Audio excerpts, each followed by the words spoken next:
L'atrazine, vous l'avez vu dans ce dossier, qui fait partie des substances chimiques qui sont susceptibles de nous intoxiquer, qu'on appelle perturbateurs endocriniens. Pour en parler avec nous, monsieur Antoine Dupuis, bonjour. Vous êtes Bonjour. pharmacien au CHU de Poitiers. Tout d'abord, qu'est-ce que c'est qu'un perturbateur endocrinien ? Alors, en fait, un perturbateur endocrinien, c'est une substance étrangère à notre organisme, qui va pouvoir dérégler le fonctionnement de nos hormones et donc entraîner des effets néfastes sur notre santé. Et malheureusement, ça se cache partout. Dire que c'est vraiment partout dans notre quotidien, c'est pas un euphémisme. Non, effectivement, les perturbateurs endocriniens sont présents dans de nombreux objets de la vie courante, dans les plastiques notamment, dans certains produits ménagers, dans les cosmétiques. On retrouve aussi dans l'alimentation certains perturbateurs endocriniens.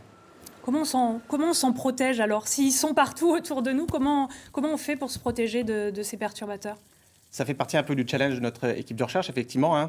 Nous mettons en place des actions pour prévenir ou éduquer, notamment les femmes enceintes, à l'exposition de ces perturbateurs endocriniens à travers des pratiques, notamment concernant justement l'utilisation de certains cosmétiques, l'utilisation aussi de certains aliments, de certains contenants alimentaires, et la recherche de produits les plus simples possibles en termes de nombre de molécules présentes dans nos produits de la vie quotidienne. Justement, la recherche, évidemment, elle s'intéresse beaucoup à ces perturbateurs endocriniens.